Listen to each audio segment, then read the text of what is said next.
What if you woke up tomorrow in a world ruled by beings 3 times your size? Imagine stepping outside your door only to find footprints the size of swimming pools carved into the earth. Picture looking up at towering figures whose shadows eclipse the sun, whose voices shake the ground like thunder, and whose mere presence fills you with primordial terror. This isn't science fiction. This is history. According to ancient texts from across the world, there was once an age when giants walked the earth. The Nephilim of Hebrew scripture, the Titans of Greek mythology, the Fomorians of Celtic lore. But these weren't gentle giants from fairy tales. They were predators. And you would have been prey. So why wouldn't you survive the age of giants? We'll find out together in this new episode of Secret Origins. Welcome.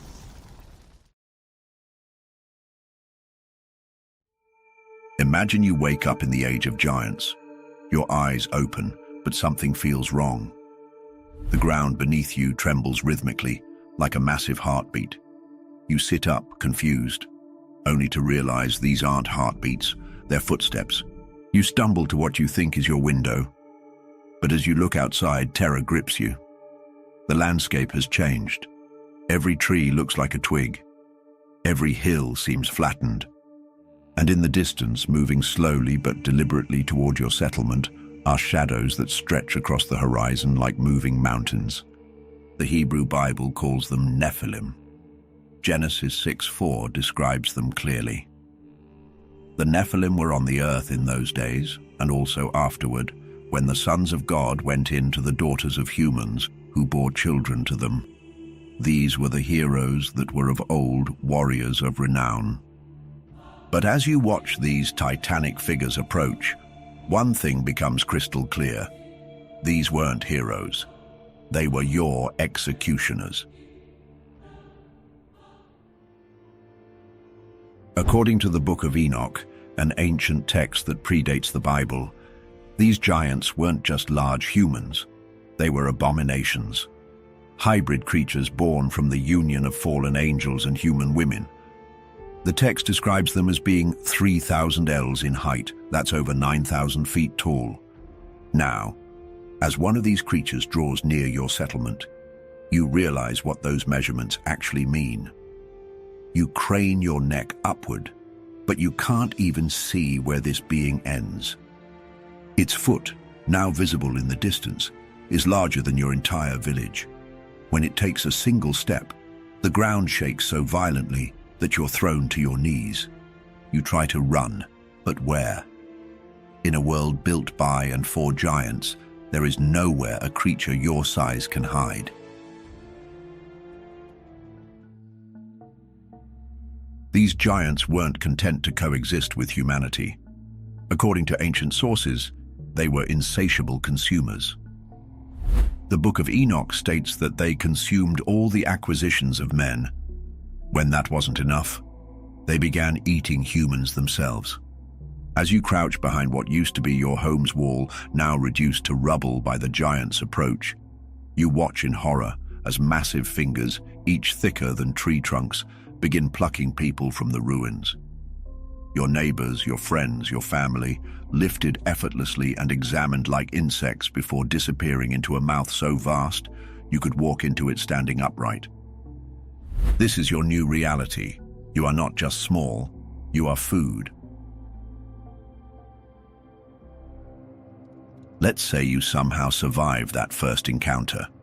Maybe the giant was distracted by easier prey. Maybe you found a crack in the earth deep enough to hide in. Now you face an even more terrifying prospect. How do you live day to day in a world that wasn't built for you? You need food, but the crops that once fed your village are now trampled into the earth by footsteps larger than houses.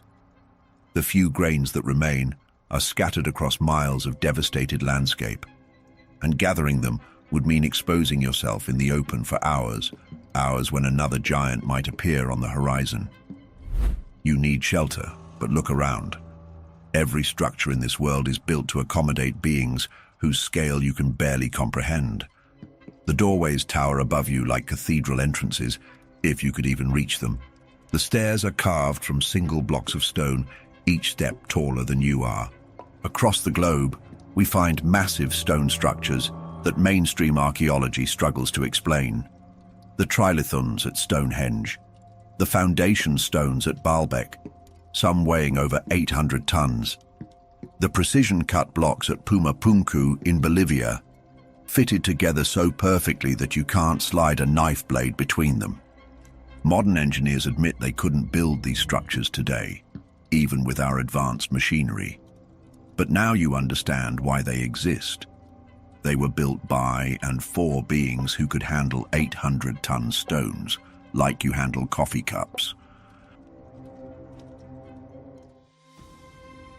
You need water, but the wells and fountains of this giant world are so deep and wide that approaching them is like standing at the edge of a cliff. The containers used to draw water are larger than bathtubs and weigh more than cars. Even if you could reach the water, how would you lift a bucket designed for hands the size of your entire body? In Lebanon, the ancient site of Baalbek contains the largest worked stone blocks in the world. The Temple of Jupiter sits on a foundation of stones, each weighing 800 tons. But even more mysterious are the unfinished stones in the nearby quarry. Blocks weighing up to 1,200 tons, cut with precision that defies explanation. As you wander through these giant-built cities, every tool you encounter is impossibly large. Hammers that weigh as much as cars, cups that could serve as swimming pools, weapons that you couldn't even budge, let alone wield. You're not just small in this world, you're utterly helpless. And that's when you realize the horrifying truth. You weren't meant to survive here. You were meant to serve, or be consumed.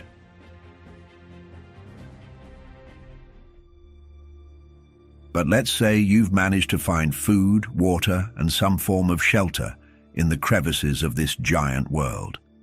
Now comes the truly terrifying part, dealing with the rulers themselves. The Book of Jubilees, another ancient text, states that injustice increased on the earth and all flesh corrupted its way during the time of the giants. They weren't just physically superior, they were morally bankrupt. And you, tiny and defenseless, would be completely at their mercy. Picture your typical morning routine in this nightmare world. You wake up, if you manage to sleep through the constant rumbling of giant footsteps, and immediately check the horizon for massive silhouettes. But then you hear it, a sound like thunder, but rhythmic. Laughter, giant laughter, echoing across the landscape like the voice of a god. And it's getting closer. According to the scriptures, these beings filled the earth with violence. The Hebrew word used to describe their behavior, Hamas, means violence in its most extreme form. Not just killing, but cruelty, oppression, and the complete absence of justice. As the laughter grows louder, you realize with horror what's happening. They're playing a game, and you're the game piece. You run, but your tiny legs can only carry you so far.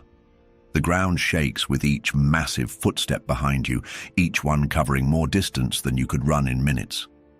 You dive behind a boulder just as a shadow falls over you, a shadow cast by a being so tall you can't see its head. A voice booms above you, speaking in a language that sounds like landslides and thunder. You don't understand the words, but the tone is clear. Amusement. To this creature, your desperate flight is entertainment. A massive hand reaches down, a hand larger than your entire hiding place. Fingers thicker than tree trunks probe the area around your rock, toying with you, letting you think you might escape before cutting off your route. This isn't hunting, this is play, and you're the toy. This is what daily life would be like under giant rule. Not a struggle for survival, but a prolonged form of entertainment for beings who see you as nothing more than an amusing pest. The ancient texts suggest that these giants weren't just randomly violent, they were systematically evil. They taught humans forbidden knowledge, the arts of war, the making of weapons, the secrets of sorcery and seduction.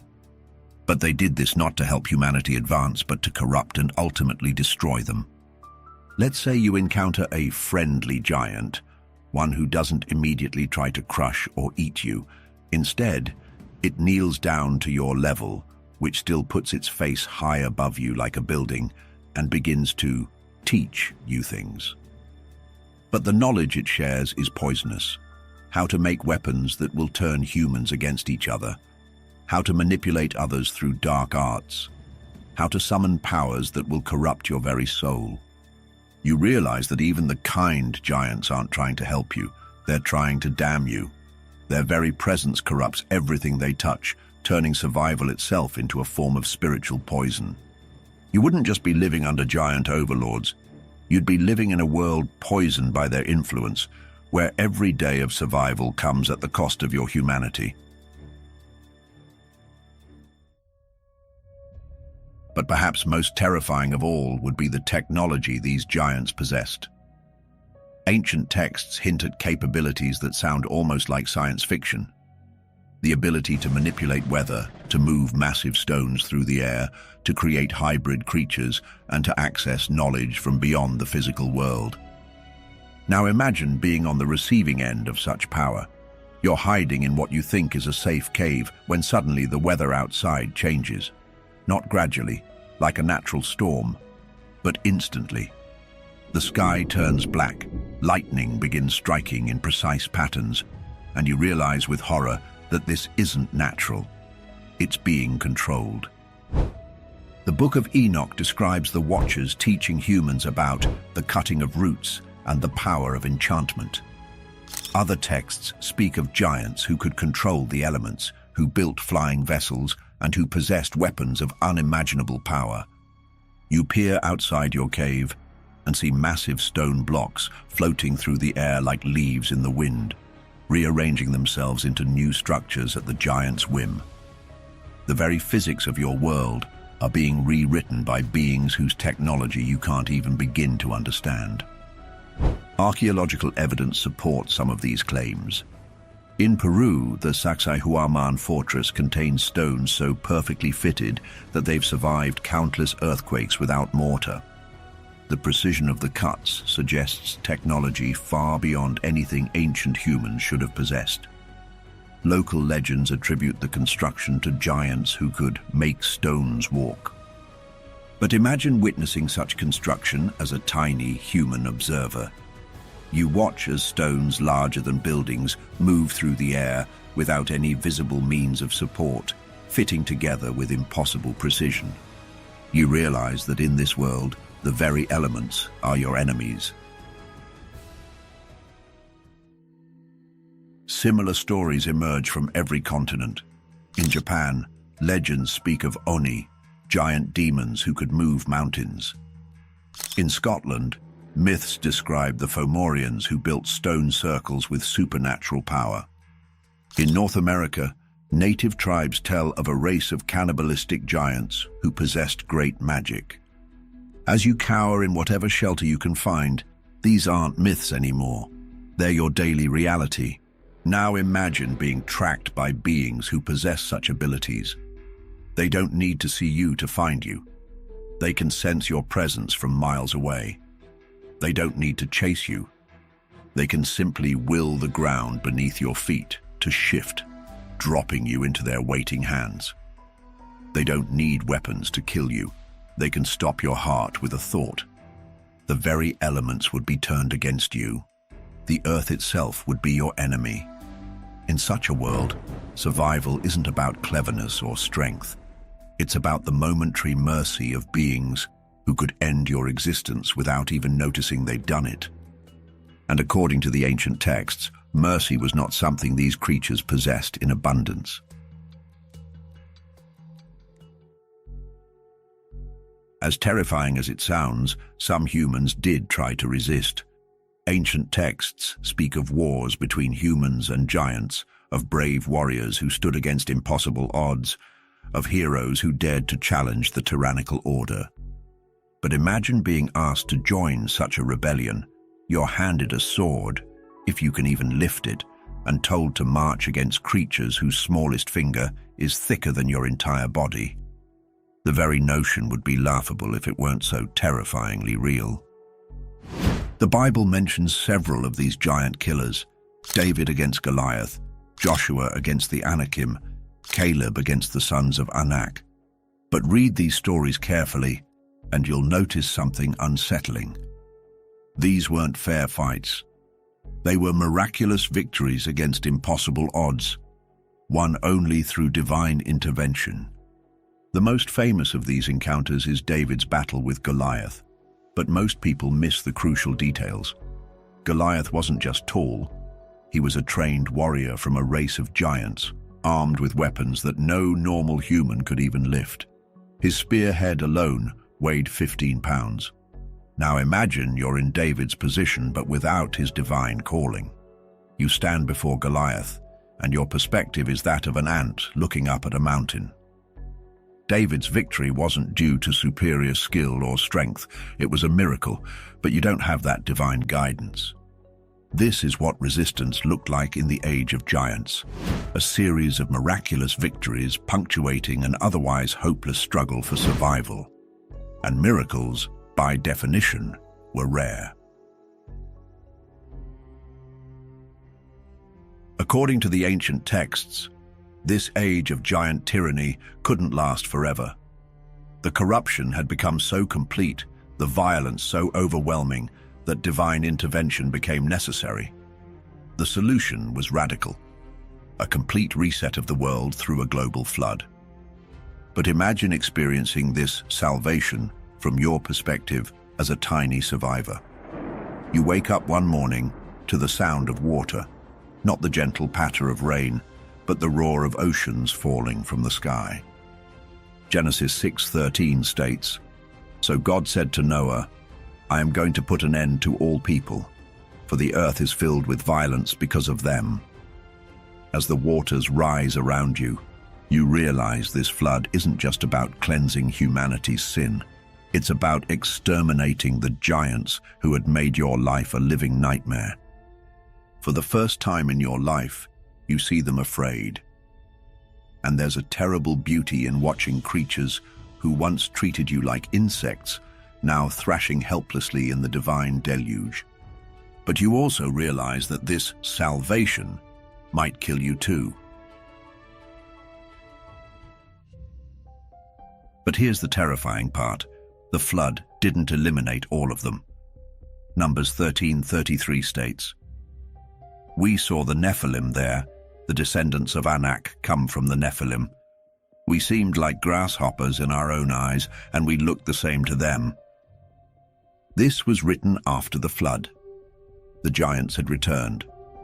So imagine your horror when, generations later, you see those familiar shadows on the horizon again. The nightmare you thought was over has returned, and this time they're angry.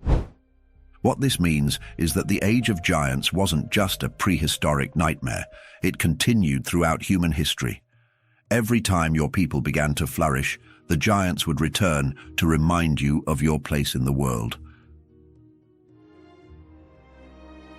So let's return to our original question. Why wouldn't you survive the Age of Giants? The answer isn't just about their size or strength, though those would certainly be insurmountable obstacles. It's about the complete psychological breakdown that living in such terror would inevitably cause.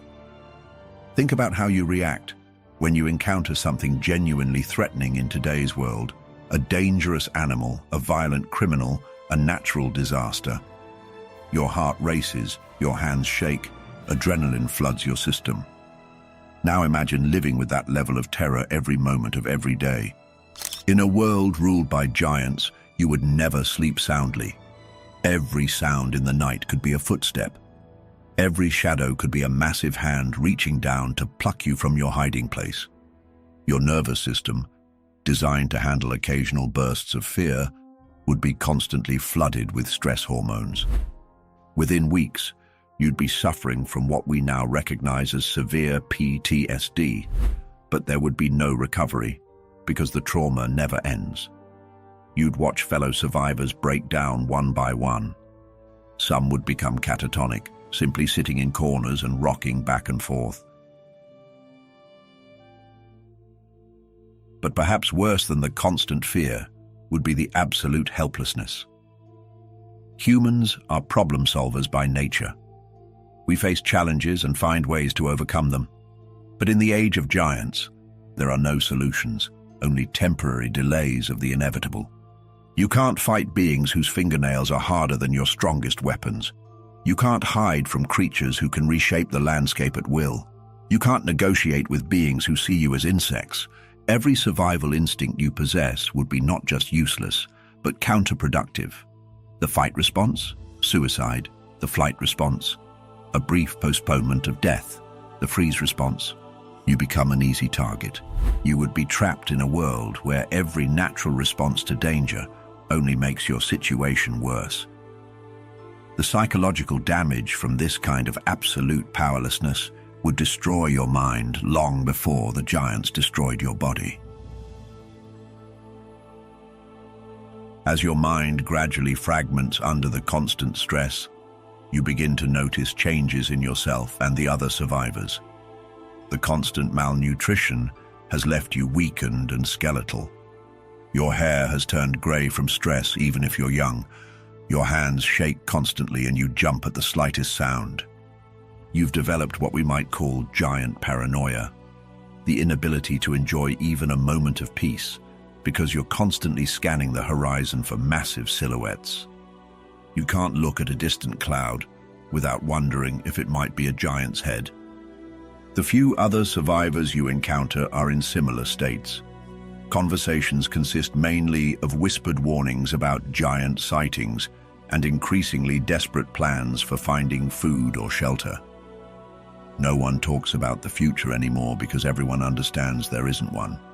You've all accepted that you're living on borrowed time, that your continued existence is nothing more than an oversight that will eventually be corrected, and perhaps most terrifyingly of all, part of you begins to hope for that final encounter.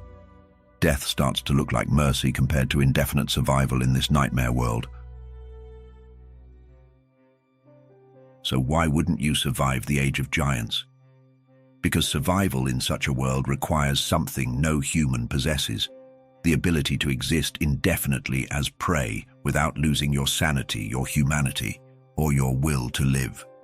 Modern humanity has grown comfortable with the illusion of dominance. We've forgotten the terror our ancestors knew, the constant awareness that there are things in this world far more powerful than ourselves. We've forgotten what it means to truly fear. But in the age of giants, you would remember.